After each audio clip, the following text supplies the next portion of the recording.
we as an industry have a ways to go to remove as much friction as we can from the user experience, and then users will be using stronger authentication much more freely.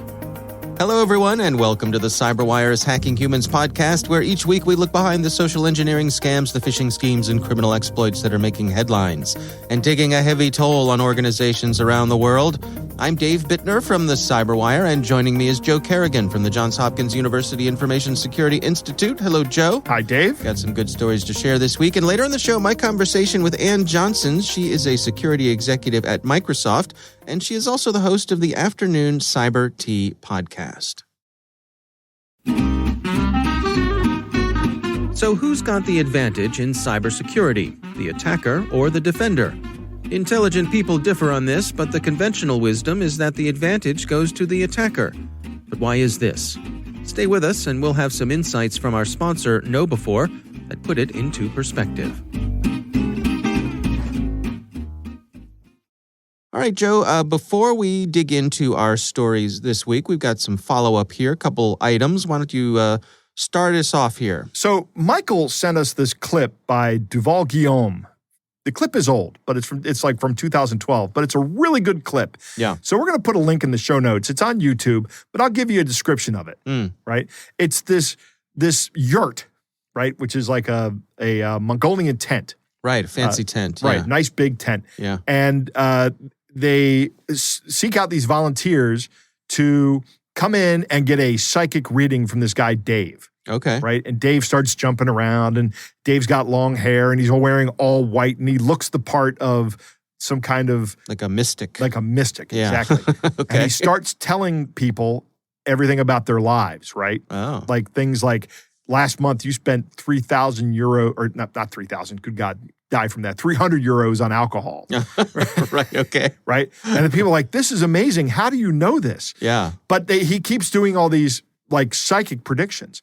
And at the end of each interview, he drops a curtain in the yurt, and there behind it are a bunch of guys in ski masks working at computers, just looking at these people's social media pages. Oh, right. Right. And it's a banking commercial about all the information that you put out on social media. And I had not seen this before. And Michael raises an excellent question: how have you guys never seen this before? I don't know. I think I had seen it before, but it is a good one. It is. And, it's great. Yeah, I guess it's a sort of a step beyond cold reading, which is what a lot of these a lot of the self-proclaimed psychics do. Absolutely. Yeah. I wanted to talk about, I think last week I discussed my retirement plan, and I said we'll have to talk about that someday. But my retirement plan is I'm going to open a psychic shop. And I'm just going to sit there and listen to people. Yeah. And I'm going to tell them what's going on just by having an outside opinion. Okay. Right? But I'm going to tell them that I'm psychic. Oh, right? Okay. Because that's going to get them to, there's a certain group of people out there that will only believe you if you're psychic. Yeah. Right? Like, I think my boyfriend's cheating on me. Well, why do you think that? Well, he won't let me look at his phone. He's always missing when I try to get him. Okay. All right. The spirits are telling me your boyfriend is cheating on you. Okay. So you're going to use your powers of deductive reasoning, yes, and slap a psychic sticker on it, yep, and profit. That's right. Okay, I'm not going to charge a lot. Well, fair enough. And I'm not going to do anything harmful to somebody. No, of course. I'm going to, if somebody says I need some psychic healing, I'm going to there's no such thing as psychic healing. Go see a doctor. Right. Okay. Good enough. Right. All right. Well, we'll do a remote from your location when you do that. Right. Maybe you just beachfront would be good, right? It would. Maybe you could set up your own yurt on the beach. Hey, Dave, I think we're hitting on something here. That's right. Grow your hair long. Grow my hair long. That'll look great with my long mystic beard. Sure, Dave. You have this glorious, luxurious head of hair. I do, yes. Still the original color. Yeah. And mine has thinned and grayed. Oh, okay. So if I grow it long, I just don't think it's going to look good. Well, I'll have to go with the shaved head look. You never know. Oh, there you go. Okay, yeah. Sure. That's the other way to go. You could go that way. Not everybody could pull that off, but on you it would probably work. My wife says it looks like Uncle Fester when I do it. But yeah. All right. I could see that as well. All right. Well, thanks to Michael for sending that in to us. As Joe said, we'll have a link to that clip in the show notes. We got another kind note from a listener. This is from a listener named Seth, who says, just a quick note about what you mentioned in your latest episode about legitimate use cases for macros in Office documents. Aha. In a previous job, I had been tasked with creating a series of spreadsheets for a chain of retail stores to report their nightly figures. The stores would make their entries on their own spreadsheets, and then HQ would open the master spreadsheet the next morning. This master had data links to each store's version of their sheet. Mm-hmm. Because of the complexity of this elaborate web of spreadsheets, there were certain tasks that required exact guidelines to be followed. However, the skill set of the people interacting with the data was too low to expect this kind of precision. So the spreadsheets had multiple macros built in to handle, dumbed down, most of these tasks so that anyone could do them. This meant that each of these locations had to operate with macros enabled all the time. I see. He says, I'm not sure that this is a great example of why macros should be allowed, but it came to mind during your discussion. No, that's exactly the kind of information I'm looking for. Yeah. That's why I asked the question to the listeners. This is a great example of why you need it, because you can put anything into a spreadsheet cell at all. Yeah. Right? Sure. So if you need data validation in order for a function to work, I can see that being a use case for macros. Mm-hmm. Because if I don't put the right kind of data into a cell, I get just a bunch of refs, right? Little errors that show up elsewhere in the spreadsheet. Right. But if I don't know where those things are, or I don't see them, or I don't care, Yeah. it'll never happen. You're going to need to do so. Data validation is a perfectly good use case for macros. Yeah. Should we still be using them? Probably not. I think now you might need a web application to do that and just pull it out of a database. No, but it's a good example. It's a good example. Good use case. Yeah. Thanks, Seth. So thank you for sending that in. We appreciate it. We would love to hear from you. If you have something you'd like us to consider for the show, you can email us. It's hackinghumans@thecyberwire.com. All right, let's jump into our stories here. I'm going to kick things off for us. I have something. This is from CPO Magazine, and it's written by Scott Ikeda. And it's titled, A Phishing Scam Nets $23.5 million from the DoD, and a California man has been arrested for siphoning money from contractors. I see. So this is all about a gentleman from Northridge, California, one Serkan Oyuntur, and he worked for a contractor that supplies jet fuel to the DoD for operations in Southeast Asia. And he conspired with someone else who was a person from New Jersey who owned a used car dealership. Write your own joke. Right. Who created a shell company to try to divert the money from the DoD vendors. And they stole over $23.5 million before they got caught. This article says that they had some co-conspirators in Turkey and Germany. And what they did was it started out with a phishing scam, and they sent emails to vendors that pretended to be from the GSA, from the government, and then they gave them a lookalike login page. Right. And so once they got the login credentials, then they would use their access to the accounts, and they would have the payments rerouted to the shell company that they'd set up in New Jersey as part of this car dealership. Now, you might imagine that if you are a mild-mannered owner of a car dealership and all of a sudden millions of dollars start coming into your account, that may attract some attention from the bank. Yes.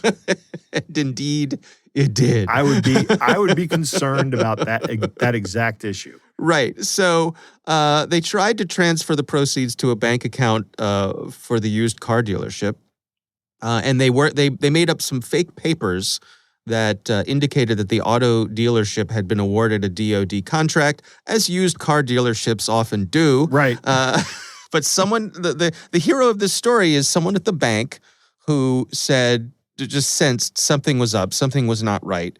And the person at the bank reached out to the authorities, and that really unraveled the whole thing. So the person who headed up this scam has been charged. Hasn't been sentenced yet, but could have up to 30 years in prison, could be fined over $3 million. Another interesting thing here is part of their scam, they used a lookalike URL, or a look enough alike URL to get people to log in.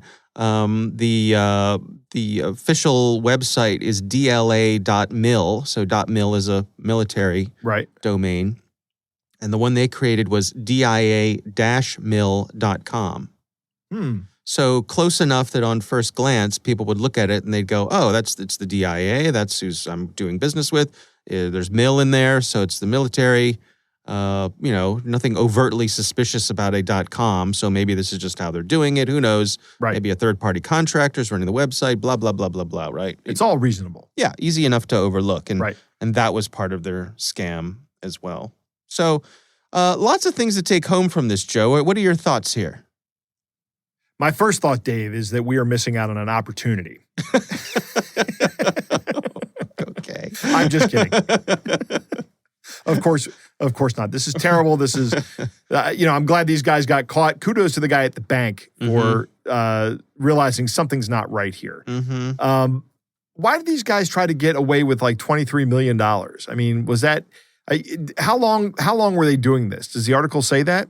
It was over the course of a couple of years. Okay. But it's a good point, but I think it's just greed. Yeah. You think about how many times could someone get away with a crime if they were satisfied at only committing one crime. Right. Right? Yep. They could just do it. Yeah. They could, if they just stole it, who knows, $100,000, right? Which is, I would say, venture to say, $100,000 is enough money that could make a difference in most people's lives. Yes. Right? So if you had the discipline to only steal $100,000, maybe you could get away with it. Not saying it's the right thing to do, but maybe you could get away with it. But I think they steal $100,000 and they go, well, that was easy. Right. Let's steal another $100,000. Right. And then they get away with it. And 200 more times, and we'll wind up with $20 million. Not only do I get a new car, but my wife gets a new car. And my kids get, we'll pay off their college and their loans and the house. And my buddies in Turkey will also make out like bandits. Exactly. Those people are probably never going to get caught. Yeah, that's a good point. It's a good point. Yep. Yeah. So a couple lessons here, I guess. Obviously this all started with a phish. Right. So be aware of that. Check those domains. I would think multi-factor authentication would have probably would have stopped a lot of this. I don't know if the DoD makes that available on their logins, but if they don't, they should. And they make it available on a lot of. They make it a requirement for a lot of logins, like system logins. You need a common access card, CAC. To get into a lot of the networks. But if you're talking about making payments, that's a good question. Because if I'm transferring money out, that a CAC won't stop somebody who's compromised on the inside and doesn't know it. They're an insider threat. They're giving money to somebody they shouldn't be giving it to. Right. But they're a victim. They're not a conspirator. Right. Yeah. So a CAC won't stop that because they'll use, even if they log into the machine using a CAC, they're still going to conduct the malicious activity for the attacker. Yeah. It doesn't help that way. Yeah. All right. Well, we will have a link to that story in the show notes. That's my story this week. Joe, what do you have for us? Dave, I have two stories. One is going to be very brief, but you know who Seth Green is? I do, yeah. Yeah, actor, comedian, yep. Creator of one of my favorite shows, Robot Chicken. Oh, yeah. It's a great show. Yep. Apparently, Seth Green lost about $300,000 in NFTs recently by connecting his wallet to a malicious site. Okay. Now, I'm not fully versed in what's happening here, right? First of all, my initial reaction is Seth Green probably lost over $300,000 in NFTs by buying NFTs. But go on. That's my own cynical approach to NFTs. But go on. But I went to OpenSea today and looked around, and it says create an NFT. If you want to create an NFT, you have to connect an Ethereum wallet to it. Okay. I don't understand any of this. You know what I'm going to do, Dave? I'm going to create some NFTs. Why? Why don't you just give me that money instead? No, I'm going to create NFTs, Dave. I'm not going to buy NFTs. It's still going to cost you something to do, though, doesn't it? Does it? I think. Look, nothing in this world is free, Joe. It'll cost you a little bit of your soul. Just a little bit? Just a little bit. And we all know you don't have that much to spare. Right. So we'll see how this goes. Just tread lightly. Yeah. If this does wind up, if I can create NFTs for free and sell them for money, I'm going to try to do that. Okay. But if I have to pay if I have to buy an Ethereum, one Ether to create NFTs, I'm not doing that. Okay. That's not going to happen. All right. So you're doing an experiment. I'm doing an experiment. We'll see how this goes. I'll report back at some later episode. Okay. Well, I wish you well. But I have a plan. Okay. That's what they all say. That's what we all say. That's right. What did Mike Tyson say? Everybody has a plan until they get punched in the mouth. Right. That's right. That's one of my favorite Mike Tyson good quotes. Good luck. Well, we're all sitting on the edge of our seats to hear how Joe's NFT adventure goes. Right. So we're looking forward to you reporting back on that. We'll see what happens here. All right. It may be 2 weeks, it may be 3 weeks, but I'll have something to report in a little bit. I'm going to hold you to it. And it may be, I found out I had to buy an Ether, so I'm not doing that. Okay. That might be the outcome. But you're not going to get away with if something terrible and shameful happens to you, you're obligated to tell us about it. Absolutely. Absolutely. I'm going to take this one for the team, for the Hacking Humans team. Okay. Find out what's going on here and see how this works. All right. So my actual story today comes from Bleeping Computer. It is titled "Phishing Websites Now Use Chatbots to Steal Your Credentials." And this comes from Bill Tolos. Okay. So we all know what phishing websites are, right? They're landing pages where you try to where bad guys try to steal your credentials for something. Yeah. But this operation is pretty sophisticated, and it was discovered by researchers at TrustWave who shared it with Bleeping Computer before publication. So we're actually getting a sneak peek at this. Okay. It's pretty good. It starts with an email, and take a guess at what kind of phishing lure is used. Oh, gosh. All right. I'll say it has something to do with my payroll. No. That's a very effective one, but it's actually a delivery, a DHL delivery impersonation. Okay. Yep. Which is another very popular one. So it was really just a shot in the dark there, but good guess. It starts with an email that says, "Your package cannot be delivered today due to an exceptional situation beyond our control or because access to the delivery address is impossible." There's a big red button in the middle of the email that says, "Please follow our instructions." And you click on that and it opens up a PDF file that contains links to the phishing site, right? And the link, this PDF looks almost like another website. But once you get on there, there's a chat bot, and the chat bot always says the same thing. And it says, "Hey, thanks for confirming the tracking number. Here's a picture of the package," and they just show you a picture of the package. And it says, "Would you indicate whether we should deliver this package to a home or a business address?" And if you respond home address, it says, "Thanks." And then it walks you through the rest of the process, which involves entering your DHL login credentials, right? Mm-hmm. And then during that process, it has a CAPTCHA in there that you're supposed to read interpret, because that's adding to legitimacy. Then you're finally taken to a secure pay page that contains a credit card payment information where you cough up your cardholder name, credit card number, expiration date, and CVV code from the back of the card. Wow. And then you click this Pay Now button, and they send you a text message and ask you to verify the authenticity of the transaction by entering the code they texted you. Uh-oh. And so now they have your cell phone number, they have your credit card details, they have your name, they probably have some kind of address for you. These guys have gotten a lot of information from you. And they've probably charged you something for giving that information to them.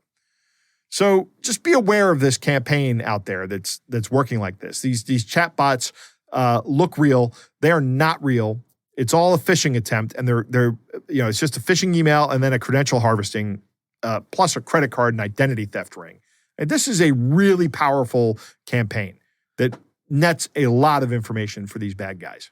Can I just share something with you? Sure. I hate chatbots. Oh, I hate chatbots. I hate them too. Yeah. Every time I go to a business, and for some reason, a lot of cybersecurity companies love chatbots. Yeah. And so you log on, they send me some research or something, I log on, I go to read the research, and down in the bottom corner is this company's, their own version of Clippy. Right. Saying, "Hi, welcome to our site. Come on, look around. Is there anything I can help you with?" I'm like, "No, leave me alone. I just want to reach I just want to read your research. Right. Well, while you're here, why don't you check out? No, just leave me alone. I just want to read the research. You sure you're doing okay? Like, shut up. I just want to read the research.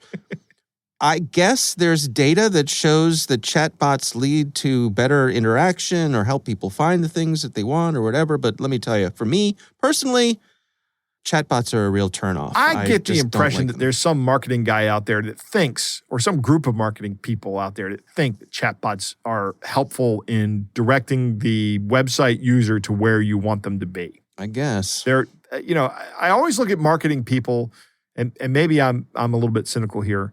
It's not really caring what the customer experience is, but making sure that the customers are exposed to all the product information they can be exposed to, right? Mm-hmm. Which, to be fair, is the marketing person's job, right? Yeah. But you're right. These chatbots, I find them intrusive. Yeah. I can't stand it. I go to a chatbot and I just start trying to type functions into it, like exit parenthesis, close parenthesis. Right. see if there's anything in there. Yeah. Does that work? Yeah. Yeah. So, all right. Well, we will have a link to this story in the show notes. Again, we would love to hear from you. If you have something that you would like for us to consider for the show, you can send it to us at hackinghumans@thecyberwire.com. All right, Joe, it is time to move on to our catch of the day.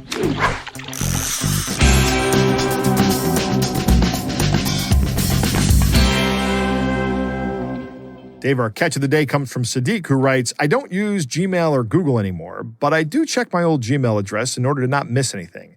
I've been getting messages similar to the following one. I didn't do any extensive research about it, but as a cybersecurity professional, this one beats me. I don't know what the trick is here. Perhaps you can include it on your podcast. I didn't check out the phone number here, but the previous phone numbers didn't reveal anything either. So, Dave, why don't you read this one? There's a lot of bold in this one. And it's intermittently dispersed throughout the, so every time there's bold, why don't you emphasize that word? All right, so it starts out and it says, Dear valuable user, we hope you're enjoying our Norton service. This is to remind you that your subscription is about to expire. Extend your subscription now, and we can keep going. You will be charged $207.65 when your membership extended. Purchase details.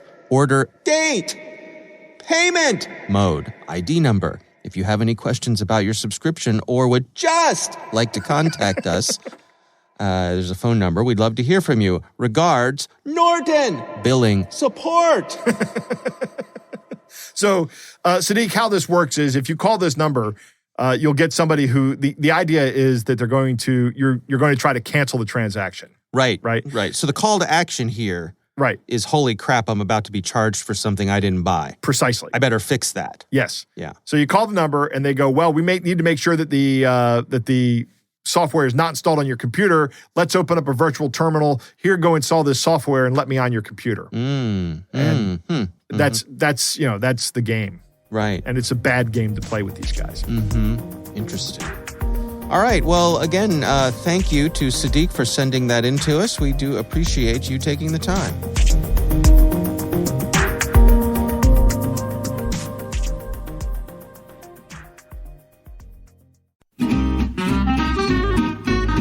Now let's return to our sponsor's question about the attacker's advantage. Why do the experts think this is so? It's not like a military operation where the defender is thought to have most of the advantages. In cyberspace, the attacker can just keep trying and probing at low risk and low cost, and the attacker only has to be successful once. And as KnowBe4 points out, email filters designed to keep malicious spam out have a failure rate of over 10%. That sounds pretty good. Who wouldn't want to bat nearly 900? But this isn't baseball. If your technical defenses fail in 1 out of 10 tries, you're out of luck and maybe out of business. The last line of defense is your human firewall. You can test that firewall with KnowBe4's free phishing test, which you can order up at knowbe4.com/fishtest. That's knowbe4.com/fishtest.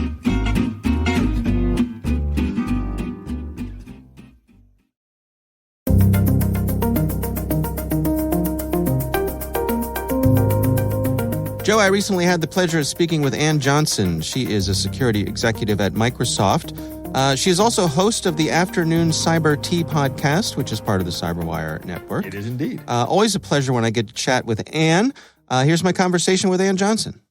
You know, it's an interesting question when you think about social engineering, because I remember probably 2002, it might have been 2003, there was a Harvard Business Review article that talked about the September 11th attacks in the United States and talked about how they were largely social engineering attacks by the actors that actually ended up boarding the plane, that they had tested everything, that they socially engineered their way past airport security, past ticketing, and really using human psychology to actually launch that attack. And they made the parallel to cyber attacks. And we have been discussing social engineering, and why the timing hits me is we had only been discussing social engineering for probably a few years prior to that. And just to see how the actual concept of social engineering is this concept that, you know, folks can use both physical attacks as well as cyber attacks, it resonated with me at that point in time. So we're at least 20 years plus into talking about social engineering.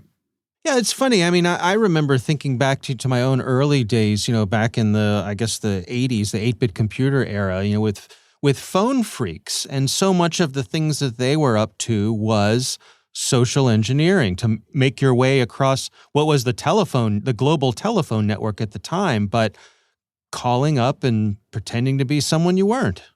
Yeah, exactly. So, I mean, and if you just think back to espionage, core espionage, right? I mean, core espionage is social engineering. So we just gave it this fancy new term. But at the end of the day, it's really the manipulation of human beings to do something they wouldn't normally do to further whatever nefarious cause you want to further. And as you look at things today, I mean, where we stand, what's your take on the state of things when it comes to social engineering and the scams we see? You know, it's interesting because I can tell you, and I'm going to give you a little bit of a personal anecdote. I think today alone, and it's not even quite noon on the West Coast, which is where I'm based, I have received 6 different phishing, smishing attacks. So texts to me trying to lure me to click on some type of link that are actually not simply generic. There's something that feels a little more targeted. And I'm talking to folks I know in the industry about the proliferation of smishing type attacks, as well as social engineering attacks related to account fraud, trying to get redirected monies. You know, you get an email from, you know, a small company, supposedly your CFO, and they want you to send money to an account, or your CEO says, send money to this account. I will tell you that from a state of the industry standpoint, I think we're doing a reasonable, and that's the word I'll use, job with core phishing attacks, because phishing attacks have also become very sophisticated in that you can't count on typos and those type of things anymore, and the company logos look legitimate. But I think our technology and our machine learning engines have gotten pretty smart in detecting core phishing attacks. But, you know, much like anything else, once you stop the actors from using one vector, they're going to use another vector. And it's the same type of attacks, right? And these, you know, account takeover attacks and money redirect attacks. And like I said, this proliferation, and it's been only in the past 60, 90 days of smishing attacks have really been on the increase. You know, you as an executive at Microsoft, you know, Microsoft has the sort of dubious distinction of having a particular scam that uses Microsoft's name, the Microsoft tech support scam, where people call up and pretend to be from Microsoft. And I suppose that's sort of the two sides of the coin of being such a large presence in the industry that, you know, folks are actually using your good name against you. Well, it is. And if you think of the IRS every year around this time, the U.S. Internal Revenue Service, which, is our tax service, right? Everyone files their taxes around this time of year. And the IRS also, constantly is parading the public of, the IRS will never call you. The IRS is never going to ask you over the phone for your social security number. You see it from police agencies. You see it from, fire departments. We're never going to raise money doing this. Your banks will tell you, we're never going to call you. all of these things are relatively easy targets for an unsophisticated, general population that doesn't, really uses technology, but it just isn't super sophisticated with it. And the Microsoft, attacks against we're the support agent, you owe us money. I get emails probably daily. Some are blocked, some aren't, but people want me to renew my subscription for something I never had a subscription for, or trying to steal credentials. Your such and such account is locked. Well, I never had that account, so it's probably not locked. Right. But I'm a more sophisticated user, right? And I supposedly can look for these things and not be caught by them. But sometimes it doesn't matter because the attacks are so targeted, so sophisticated. Have you found yourself, going down that path, or you caught yourself at the last moment saying, "Oh, I almost fell for that one"? It's funny. Recently I was looking at something, and I to answer your question, almost, but I realized my bank would have never. It looked legit. I got an email that looked like legitimately came from my bank. And I said, you know what? My bank just wouldn't do that, right? But it took me a minute. I wasn't going to click the link. I paused. And the one thing people have to realize is that urgency. The bad actors use urgency. You must click this link now. I'll tell you a quick little story about my husband. He and this is probably 10 years ago. He called me in a panic, and he said, and I always handle our taxes. And he said, we've been audited. And if I don't send $500, right away via credit card, I got a phone call. And if I don't send the $500 to pay off this audit, they're going to, take further action. And I'm like, okay, slow down. This is a known scam. But because he didn't handle our taxes, and he thought that I hadn't paid something. And he was like literally almost fell for it. No fault of his own. The person on the phone sounded so legitimate to him that they were going to raise the fines or take further action or confiscate property. He's like, Ann, we need to give him the credit card. But, he paused long enough to call me and ask, right? And that's what they don't count on. They got him live on the phone, and they launched this whole, and he's like, look, we're going to have to call you back. And, the person's trying to deter him from calling back, right?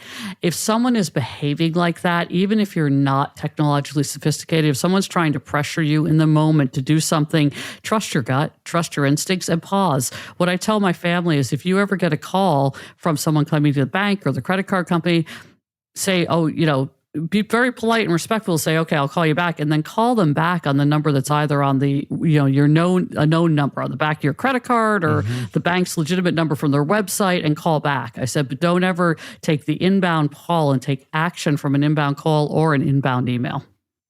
I think the point you bring up about pausing is so critical, and also having someone to bounce these things off of, to have a buddy who you can say, so this thing is happening, and I'm not sure what to make of this. So many scams, I think, could be slowed down or stopped if we just took the time to do that.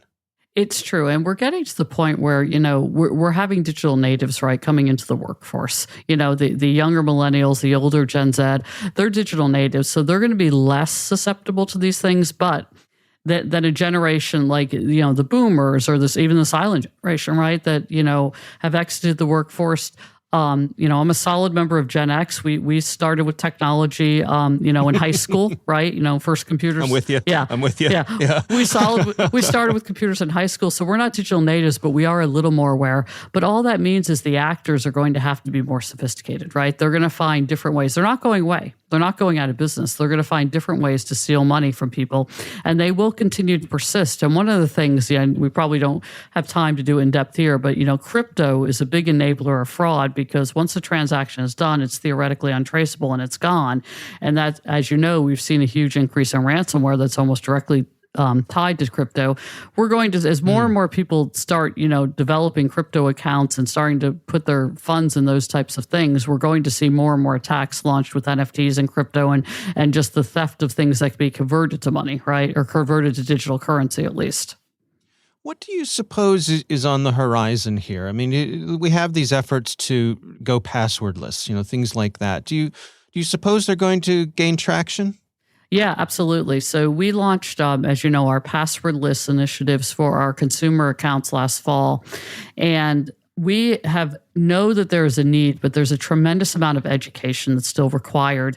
Getting people, it was funny because I'll tell you this, there's this industry impetus around FIDO2 that's wonderful, and around authenticators. The challenge now is I was working with an account outside of Microsoft today, and I realize that I have 3 different authenticators on my phone now. I don't think your Yes. I don't think your average user is going to want to manage 3 different authenticators, right?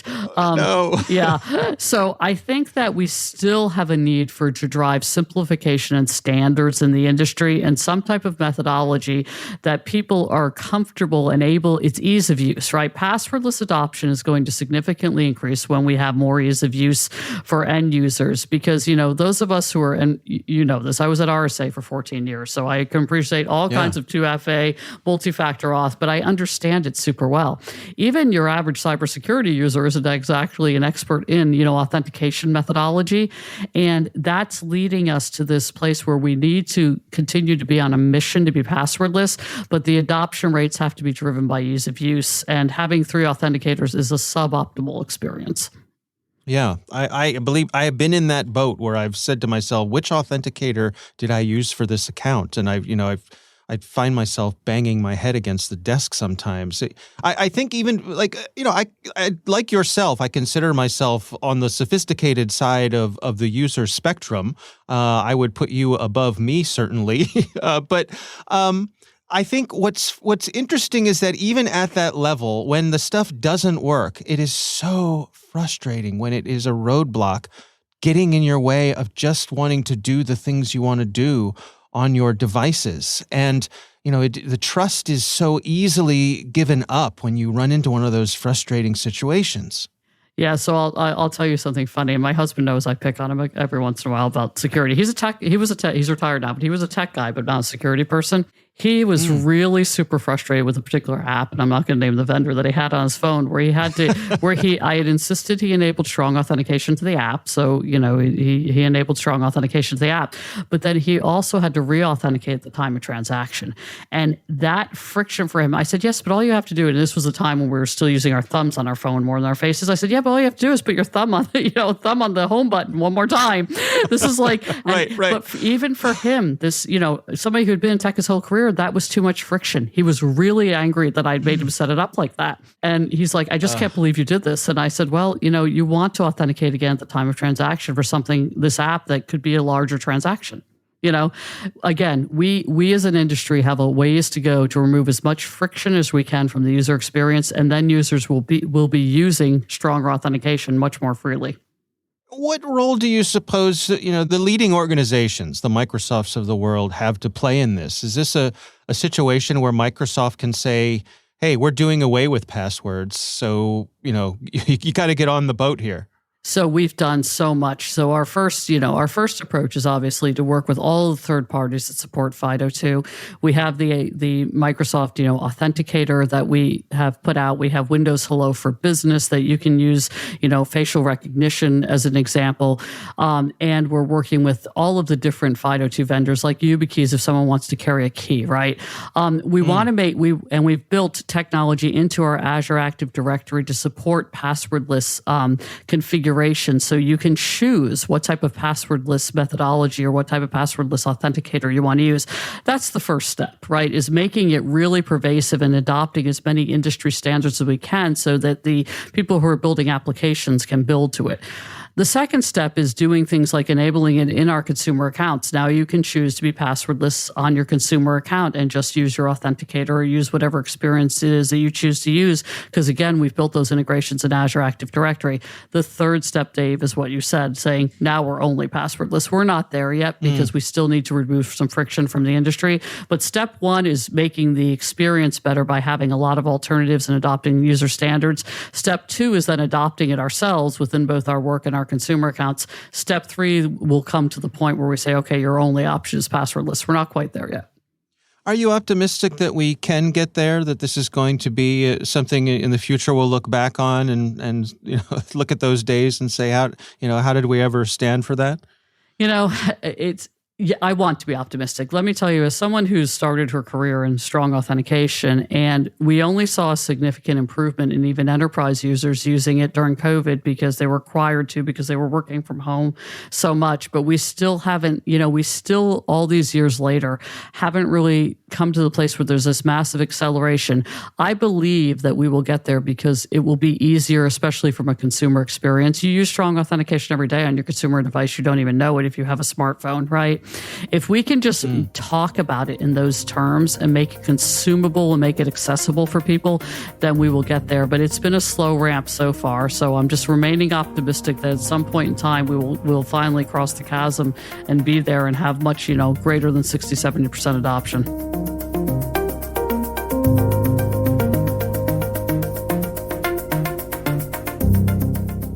Joe, what do you think?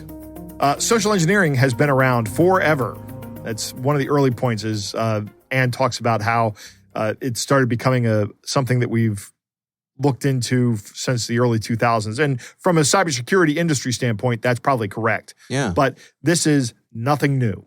and we've even had episodes where I talk about old scams that have been going on since the last 2 centuries ago. Yeah. So it's nothing new. And you brought up phone freaks. And Kevin Mitnick, all of his hacking was essentially just social engineering. Right. Calling up and pretexting them. So much so now that it's actually illegal. It's a crime to pretext critical infrastructure organizations. And Kevin is responsible for that. Well, it's good to be known for something. Yes. Claim to fame. Yes. Phishing has gotten a lot better over time. It's always going to get better. Yeah. So has our defensive stuff, which is also always going to get better. It is an arms race. I hate using that term because it sounds so cliche, but that's exactly what it is. Yeah. It's always, okay, they're doing this, I'm going to do this. They're going to do this, I'm going to do that. These bad guys will adapt, and now they're attacking via SMS messages, or by the term I hate, smishing, which doesn't really tell you what it is. Right? It's just fake SMS messages. But the reason they're going to SMS is because the defenses aren't as good, right? I still get malicious SMS messages, and that, I do have a good amount of defense on them. I actually go to my spam folder from time to time and look at them and see if there's any good catches of the day in there. Right. But it's interesting that these guys are now adapting and going to SMS, I think. Yeah. Targeted and sophisticated attacks are going to be remarkably effective. If somebody took the time to write an email tailored to you, and hey, Dave, this is so-and-so, I met you at this conference, and they have some open source intelligence that says you went to this conference, like you're going to RSA, right? Yeah. If somebody contacts you over the summer and goes, hey, Dave, I hooked up with you at RSA, here's something, that's all going to make sense to you. Yeah. Right? It's, the more tailored a message is, the more effort it takes to write it, and you can't broadly disseminate that message, but it's much more effective. Right. Urgency is key. I love the story Anne tells about her husband, calling her in a panic, going, look, these guys are going to charge us, and Anne telling him, calm down. That's not what's happening here. Yeah. What's amazing is that he was able to get off the phone with them in the first place. So he was able to do that. So good for him. These guys are going to put you in a pressure cooker and keep you there as long as they can, just so that you pay up. That's really what the end game is every single time. The pause is absolutely necessary.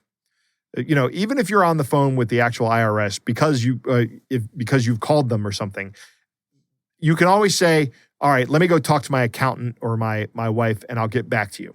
Right. And there may be deadlines, and those deadlines may be real, but an IRS agent is never going to say, if you don't pay, we're seizing you. Right. My son is actually an accountant, does a lot of tax work now. Yeah. One of the big things he says is that people are afraid the IRS is going to put him in jail. But the IRS doesn't want to put you in jail because then you can't pay your taxes. Right. Right? Yeah. They want the money is what they want. Yeah. So any threat from somebody claiming to be from the IRS to put you in prison is not accurate. That's really not what the IRS wants. Right. They would rather you pay the money. Yeah. Anne makes an excellent point about the multi-factor authentication bit, and you and her had a nice discussion here. She has 3 different authenticators on her phone. I have 2 on my phone and my YubiKeys. And these are all my multi-factor authentication things. Yeah. And I'm sitting here thinking, and it hadn't even occurred to me that, this is not an optimal solution. But that's exactly right. This is not good. We're getting we need to unify this somehow. Right. I think the FIDO Alliance goes a long way to doing that. And I think that with this universal 2-factor, or that may actually become just universal authentication eventually. Yeah. That's great because, Dave, I can't wait for passwords to die. Cannot wait for it. I'm with you. As much as I feel, for the folks who are in the password manager business, Right. Perhaps it is one of those industries, like buggy whips that is transitional and we'll soon look back on fondly and say, oh, remember when we used to do that? Yes. Absolutely. All right. Well, our thanks to Ann Johnson for joining us. We appreciate her taking the time. And of course, if you have not yet done so, you should check out her podcast. It's called Afternoon Cyber Tea. It is worth a listen. And I should mention also that Microsoft is a CyberWire partner.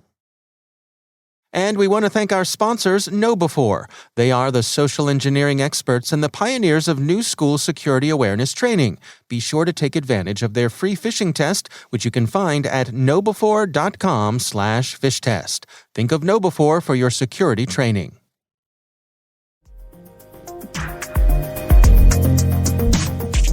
All right, well, that is our show. We want to thank all of you for listening. Thanks to the Johns Hopkins University Information Security Institute for their participation. You can learn more at isi.jhu.edu. The Hacking Humans podcast is proudly produced in Maryland at the startup studios of Data Tribe, where they're co-building the next generation of cybersecurity teams and technologies. Our senior producer is Jennifer Iben. Our executive editor is Peter Kilpie. I'm Dave Bittner. And I'm Joe Kerrigan. Thanks for listening.